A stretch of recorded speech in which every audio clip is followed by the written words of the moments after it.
massive cleanup project on my room, I found an ancient fossil. Isn't it beautiful?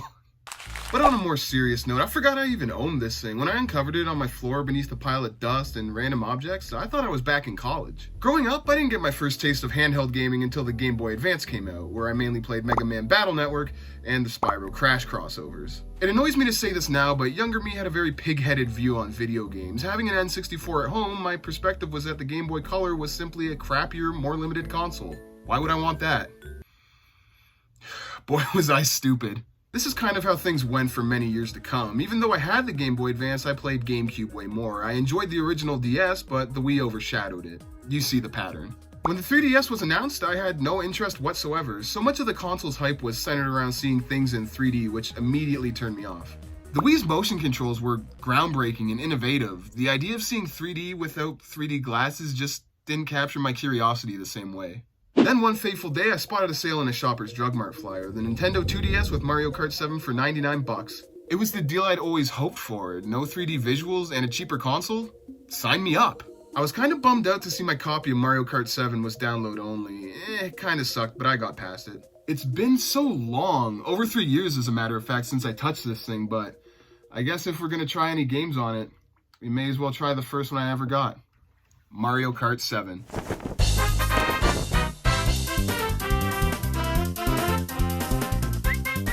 I didn't grab any other games when I got my 2DS, making Mario Kart 7 the only title I owned for a long time. Coming off Mario Kart Wii, this felt like a complete overhaul of the entire series. Playing Mario Kart 7 blind, the kart customization legitimately overwhelmed me. There's so many choices and different possibilities. The fact each section of the kart affected various handling stats gave Mario Kart the depth I'd always wanted. Casual players cannot even care about this, hop straight in and within seconds have a total blast playing. But for the hardcore fan who's looking to always get first, hit all shortcuts, and find the kart combo that suits them perfectly, there's more than enough tools to experiment with here. Your kart can also transform into a hang glider and submarine when you're in the air or water respectively. Despite only changing the physics of your kart for a short period of time, it gave a stronger arcade feel. With so many new and different things going on at once, it just added more frantic, exciting gameplay to the already hectic nature of Mario Kart. And I absolutely love it for that.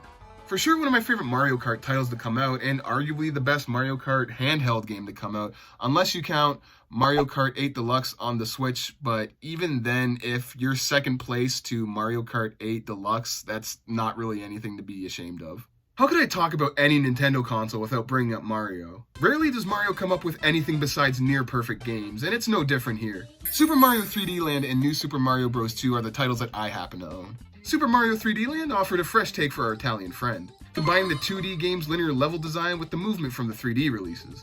Just when I thought I had a grasp on the game and felt comfortable, a new gameplay element would be introduced. Not once did it ever feel stale, and I had a great time from beginning to end. New Super Mario Bros. 2 continued the streak of fun, bite-sized 2D levels. This time, there's a heavy emphasis on coins. There's a golden flower item, which turns almost everything into coins, and a golden ring, which turns enemies gold.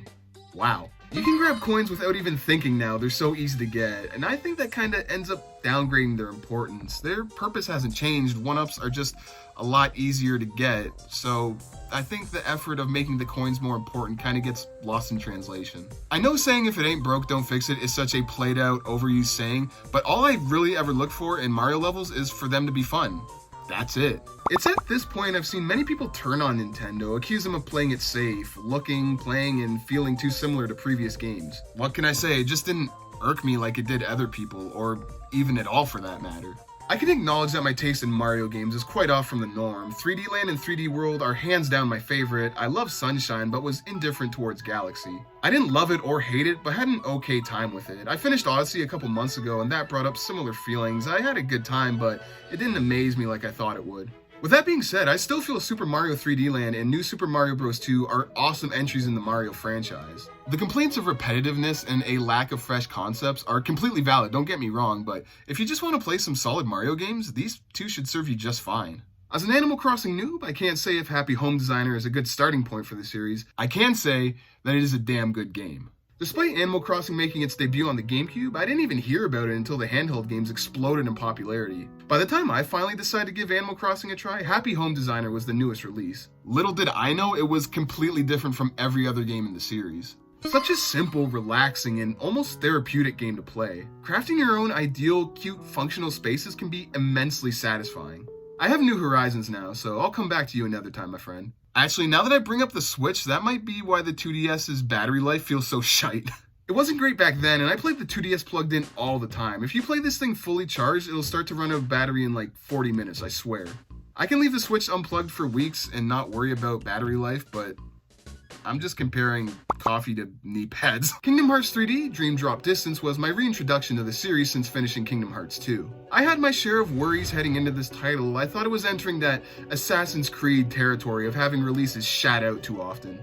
Watered and dumbed down for the masses, losing all its soul and personality that attracted its original OG fan base. I felt so lost. Nothing was how I remembered it. Granted, that's my own fault, but almost nothing felt familiar. It was like going back to an elementary school you grew up in, only to find out it's been fully renovated from the ground up. Everything was weird, strange, and different. Not bad though, just foreign almost. So, I pressed on. I couldn't get into it. I tried. I really did try. I didn't even necessarily have a bad time, so to say, but spending hours trying to familiarize myself with these new things that were now the norm felt like a chore. I ended up getting burnt out on it, and I haven't touched it again since. Although I do want to try this game again at some point. I love Kingdom Hearts 1 and 2 so much that I owe it to myself to really sit down and play this game, even if I gotta drag myself through it just to give it a fair shot. Now that I'm mentioning that, I haven't played Kingdom Hearts 3 either. What the fuck is wrong with me? Next up, we have the Pokemon games. Now, I actually had a lot to say about these games, but I lent the games to a friend a few years ago, and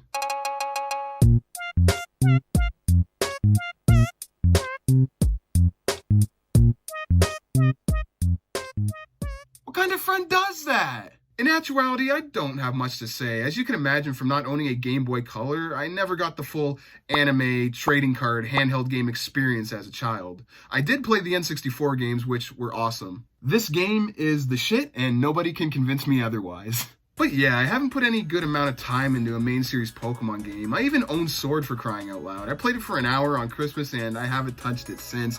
I don't know why I'm just trash, honestly. Outside of the Switch, 2DS, and N64, I've actually never owned a Pokemon game for any other console. I'm definitely your generic run-of-the-mill Gen 1 fan when it comes to anything Pokemon. The only thing holding me back from really diving into a main series Pokemon game is reality. I know for 10,000% certain that once I play these games, I am going to lose hundreds, if not thousands of hours of my life. Enjoying Pokemon Sword is going to turn into wanting to try Sun and Moon. Enjoying Sun and Moon is going to turn into looking at all the critically acclaimed games, which is going to turn to checking out the side games, anime, showdown, fan art, Poketubers. I can't. It's a black hole. It's a black hole vacuum sitting at the bottom of the well. It's going to steal my time from everything else, and I'm not ready for it. Not yet. I'm still waiting for that fateful day. I've seen what it can do to people. It's not pretty. All jokes aside, I really should be playing Pokemon Sword. I really have no reason not to. It's just another example of me being a giant trash bag. I did play Pokemon Mystery Dungeon Gates to Infinity for a bit. Nowhere near the 15 hours that my 2DS says I did, though. No clue where that came from. I reckon it's probably closer to the 3 or 4 hours that I had, similar to Happy Home Designer and Dream Drop Distance. Make a bare bones run-of-the-mill RPG with Pokemon characters, and there you go. Almost all my friends that are Pokemon fans told me that the Mystery Dungeon games are very hit or miss, and that specifically Gates to Infinity was mid-tier at best, but I remember enjoying this game a lot when I was playing it. But too bad I can't play it at all anymore. Like everyone else, I have a backlog of games that eventually got abandoned, games I played for less than an hour with the intention of coming back to later, but didn't. It's just another example of me being a giant trash bag. Then at the absolute bottom, we have the games I haven't even touched. All of these have been unopened, literally unopened. It's just another example of me being a giant trash bag. All these are games that, these probably aren't even bad, but who wants to play Duck Dynasty on the 3DS? A game based on a reality TV show about a bunch of rednecks that make duck products. Actually,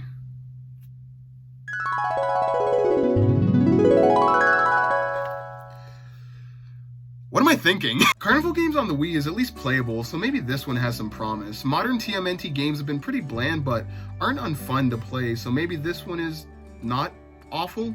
All of these were given to me as one giant Christmas gift from my parents. You ever seen that Simpsons episode where Bart wants a copy of Bone Storm for Christmas, then Marge buys Lee Carvalho's putting challenge instead and is like, I hope you love this a lot, sweetie, I heard all the kids are playing it. It was kind of like that. I put on the best acting performance of my life that day, acting super excited and amazed that they got all these cool games for me. I'm so thankful that they never thought to actually check back up on me to see, hey, what new game are you playing? And they would have realized that I wasn't playing any of them, because that would have been a really hard one to explain. That's all the games I own for my 2DS. I didn't feel nostalgic for it at all, but once I found it, it all came flooding back. I'm really nostalgic for it, but playing it makes me really sad too. I no longer get to play Mario Kart 7 online. My friends list remains the same, but nobody's online. The music takes me back to a time where I played this all the time, but that time is long gone. I had so much fun playing my 2DS back in the day, and since finding it, I've been putting a ton more time into it, replaying all these games I loved and trying out ones I never gave a fair chance. If you have a 2DS or 3DS lying around that you haven't touched in forever, shake the dust off and give it another go, because I promise you won't regret that you did.